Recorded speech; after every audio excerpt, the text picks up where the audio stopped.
প্রভু লাগো আমার বিশ্বাস হয় আমার মা আমারে দূরে সরাই দেবে না, আমার বাবা আমারে দূরে সরাই দেবে না, আমার বন্ধু আমারে বলে যাবে না, আমার বোন আমারে দূরে তাড়াই দেবে না। আল্লাহ রাব্বুল আলামিনটা যদি বলবে বান্দারে তাহলে যাও তুমি যদিও কিয়ামতের ময়দানে হাসরের মাঠে হিসাবের দিনের মধ্যে করে তুমি যদি নেক আনতে পারো তাহলে তুমি যাও তোমার বাবার কাছে, দৌড়াইয়া বাবার কাছে গিয়ে বলবে বাবা, ও বাবা, তোমার আদরের সন্তান একটা দুইটা নেকির কারণে গো আজকে জাহান্নামী বলে বিবেচিত হয়ে গেছে, আমাকে জাহান্নামের ফেরেশতারা টান্না টান্না আমার জাহান্নামের ভিতরে ঢুকাইব। ও বাবা, আমার একটা অথবা দুইটা নেক দাও, তোমার আদরের সন্তান এক নেক নিয়া জান্নাত বসে হয়ে যাবে। তখন ওই বাবাটা যদি বলবে কেগো তুমি, তোমার আমি চিনি না বাবা, আমি না তোমার সন্তান, দুনিয়াতে অসুবিধা পড়লে তুমি আমার বিচার কইরা সুদায় আনতে তুমি সরাসর করছ, আমার জন্য তুমি তোমার মাথার মধ্যে বাড়ি লইছ, আজকে দুইটা নেক দেওয়ার জন্য তুমি আমার অস্বীকৃতি করলা, আমার ভুলে গেলা। বাবা ডাক দিয়ে বলবে না রে না, আমার দুনিয়াতে কোনো সন্তান ছিল না, কেমনে সন্তান থাকবে, তো বিবাহ করি না। এই কথা বলবে কেন?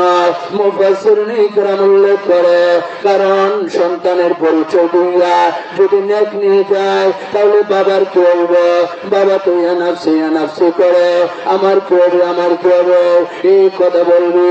তখন সন্তান বলবে তাতে কি, ও বাবা, তুমি যদি তোমার সন্তানকে স্বীকৃতি না দাও, আমার এই কিয়ামতের ময়দানে আমার মা আছে, মার কাছে ছুটে চলে যাবে, মার কাছে গিয়ে বলবে মা,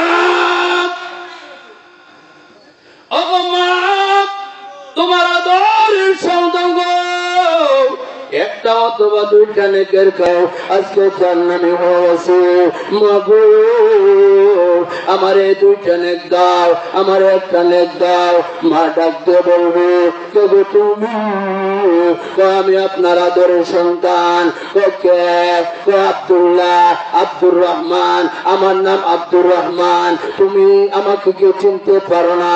মা ডাকে দিয়ে বলবে না না, আব্দুর রহমানকে আমার দুনিয়াতে সন্তান ছিল না, আর আমার তো বিবাহ হয় নাই। তখন ওই সন্তান বলবে মা কি বলো, এইটা কি বলো, আমি তোমার আদরে ছিলাম, তুমি নিজে না খাইয়া আমারে খাওয়াইয়া লালন পালন করছ, আজকে তুমি নেক দিবে বলে আমারে সন্তান বলে স্বীকৃতি দাও না। মা গো তুমি কি আমাকে চিনা?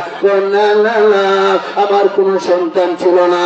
এইভাবে যখন নাকি বলবে এখন ওর সন্তান দৌড়ে বের কানবে আর বলবে দুনিয়াতে আমার বন্ধু ছিল, বান্ধব ছিল, আমার কত বন্ধু ছিল, কত সাহায্য সহযোগিতা করেছো, আমি আমার বন্ধুর কাছে চলে যাই, বন্ধুর কাছে গিয়ে ডাকে দিয়ে বলবে বন্ধু রে, তোমার মহব্বতের বন্ধু আজকে একটা অথবা দুইটা নেকের কারণে জাহান্নামী হয়ে গেছে, বন্ধু একটা অথবা দুইটা নেক দাও।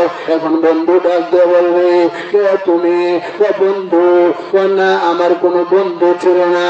এখন আফসোস করবে আর কাঁদবে, কপালের মধ্যে থাপড়াবে, বোনের কাছে যাবে, বোন একই কথা বলবে। এইভাবে যখন নাকি হায় আফসোস করবে, আল্লাহ রাব্বুল আলামিনের কাছে যাইতে থাকবে। আল্লাহ রাব্বুল আলামিন ডাকে দেবে রে আল্লাহ, কিয়ামতের ময়দানে পুরা মাঠটা তুমি করছো আর দৌড়াইছো, আত্মীয়র পরিচয় দিছ, বাবা আছে, মা আছে, বোন আছে, বন্ধু আছে, তারা কি তোমার নেক বুঝিনি? তখন ডাকতে বলবে আল্লাহ গো না গুনা, বাবা তুই বাবার পরিচয় দেয় না, মা মার পরিচয় দেয় না, বোন বোন পরিচয় দেয় না।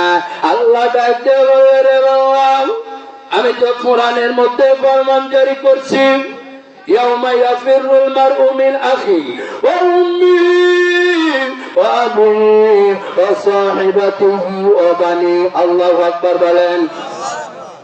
আল্লাহ, আমি দুনিয়াতে আমার কালামের মধ্যে বলেছি এটা এমন একটা মাঠ, কিয়ামতের মাঠ এমন একটা মাঠ হবে, বাবা বাবার পরিচয় দিবে না, মা মার পরিচয় দিবে না, বন্ধু বন্ধুর পরিচয় দিবে না, বোন বোনের পরিচয় দিবে না। আল্লাহ রে দেখছনি রে দেখছনি, আল্লাহ দেখছে বেরা আসলে কেউ কারো পরিচয় দেয় না। এখন তুমি কি করবা? জাহান্নামের মধ্যে যাও। জাহান্নামের মধ্যে যখন ওই জাহান্নামী ফেরেশতারা টানিয়া টানিয়া ওই জাহান্নামের মধ্যে নিবে, ওই জায়গার মধ্যে আমার আল্লাহর রহমত দেখাইব, আমার আল্লাহ বান্দার প্রতি দয়া দেখাইব, আর ওই জায়গার মধ্যে আমার আপনার নবী সুপারিশকারী হিসেবে রহমতুল লিল আলামিন হইব। জোরে বলেন সুবহানাল্লাহ। যখন টাইনা টাইনা জাহান্নামের মধ্যে নিব, তখন ওই জায়গার মধ্যে এক বান্দা আল্লাহকে ডাক দিয়ে বলবে, আল্লাহ গো, গুনাহ করেছি, অন্যায় করেছি, কিন্তু আমি শুনেছি তুমি রহমান, তুমি রহিম। আল্লাহু আকবার বলে। আল্লাহ